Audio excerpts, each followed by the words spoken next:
Hey guys, I'm just going to make this video for fun. This is just kind of a silly Rio Rancho, Albuquerque, quirky story, right? So I'm going to tell you seven things that I came across in Albuquerque/Rio Rancho that I just thought were weird, were funny, were quirky, and you're probably going to find out all this for yourself as well. So the first one is this. People are immediately going to want to take you for a dinner where you can have chili, right? And they're going to brag about it and talk about it and make jokes about it, and it's like the center of attention. And the thing is, they have red chili and they have green chili. And the third thing that they have is called Christmas chili. That's like, let's say you make a plate and they put two different kinds of chili, one on the left side, one on the right side. It's kind of like a touristy thing, like, oh, I've never tasted it before, I want to try both. Then you have to tell the waiter, I want Christmas chili, so you can try one or the other.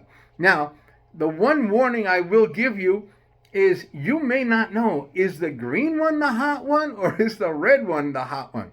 And I'm not going to tell you the answer to that question, guys, but if you come here and we go look at houses, we'll probably go out to dinner or even a late lunch, whatever. And if we go to a place that serves chili, I'm just going to let you take your chances. My guess is, order Christmas, and if one side is too hot, just eat the other side. But it's kind of interesting. I mean, I've never heard that anywhere else, so it is kind of a funny little thing. The second thing that came up more than once in my sojourns around the city is adults call their children like an affectionate name. They call them Hita, H-I-T-A. So a mom will say, this is my Hita, right? Now, when I first moved here, I obviously didn't know that. I knew how to speak a little Spanish, but I had never heard that word. So the first time I ever heard it, a lady said to me, this is my Hita. And, we were in like a social thing at an event, right? Okay, hi, how are you? Nice to meet you, blah, blah, blah. Okay, 10 minutes later, I'm addressing this person, and I said, Hita, how you doing? You having a good time? Now, why was that ridiculous? Because I thought that was her name, Hita, right? But the truth is that's just what her mom and most moms call their kid. So it kind of wasn't really appropriate for me to call her that.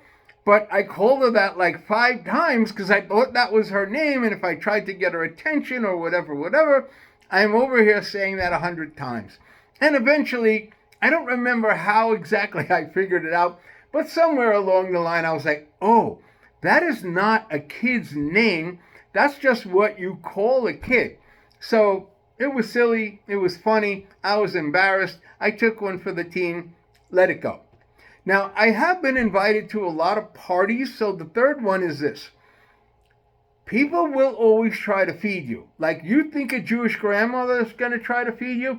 You think an Italian mama is going to try to feed you? Let me tell you something. If you go to a block party or a backyard event or like a holiday thing, like Memorial Day, Labor Day, any day, Cinco de Mayo, obviously, they are going to fill you up with food. So the way they'll do it is they're not going to say, like, come over and eat something or, what you would usually think to say. The slogan is, let me make you a plate. So the minute you come into someone's house, or certainly at a party, they're going to say, let me make you a plate, let me make you a plate. And it doesn't matter if you're a guest there. It doesn't matter if you're the husband of the person who is throwing the party. It doesn't matter if you're the mailman and you just happen to be bringing a package at that moment. It doesn't matter. You're anywhere in that vicinity, someone's going to say, let me make you a plate. And I'll just tell you one thing, guys. Do not say no, because you're going to be there an hour having to explain why not, and you better have a really, really good excuse. So my recommendation is just plan on getting a gym membership, because you're going to be on the treadmill an awful lot the first couple of years because everybody is going to want to make you a plate. Okay, another one. you can't get lost in Albuquerque and you can't get lost in Rio Rancho. And the reason is this. Whenever you ask for directions, people will tell you just drive towards the mountain or just drive away from the mountain. Now, I come from Brooklyn and I grew up in Manhattan where all the streets were numbered. When you work in Manhattan, you're like, oh, get a cab on 48th Street, take it downtown to the Battery, and you're literally going down. The numbers are going lower 36th, 35th, 34th. You know what way you're going. You're going downtown or you're going uptown or you're going to the east side, you're going to the west side. In New Mexico, you're either going towards the mountain or away from the mountain. So if you don't know what that means in relation to the place that you're going, just don't leave your house. Because anyone who asks you, if they can help you with directions is going to be like, yeah, just head towards the mountain and then do this and then do that. And I will tell you, the first date I went on, I met this girl and I was like, okay, I'll pick you up at a certain time, blah, blah, blah.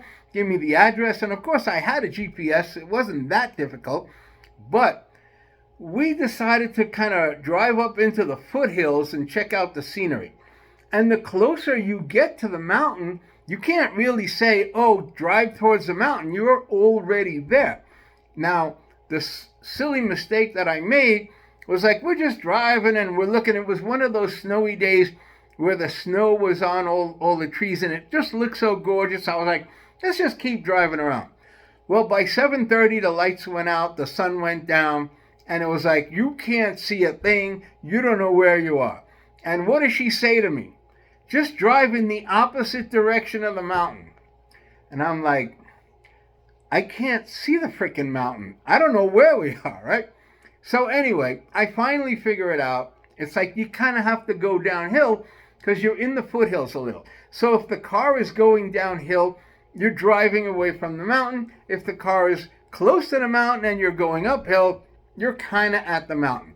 So don't make that mistake, guys. I know everyone's got a GPS now, but still, it's something you kind of need to know. Couple of 3-4 more things. So if you're trying to give someone directions to head anywhere, one landmark that you can always use is the Big I. And what the Big I means is the intersection of I-40 and I-25. I-40 goes east to west, or as I like to say, towards the mountain or away from the mountain. And I-25 goes north to south, and that highway obviously goes alongside the mountain. Regardless, that is your landmark, guys. It's almost like you can break the city up into a quadrant based on what quadrant you're in relating to the Big I. So you need to know that, because otherwise for years you're going to walk around thinking that someone is referring to someone else's Big I, like Big I, just the way I thought that girl's name was Hita, right? So, you move here, you kind of like want to blend in a little. You got to know some of the lingo. You got to know how to order Christmas chili if the situation arises. And I got 2 more for you. So, in Albuquerque, more than Rio Rancho, but in both, almost everyone has a 505 area code, right? There's some 575s, like in the outskirts, but it's mostly this.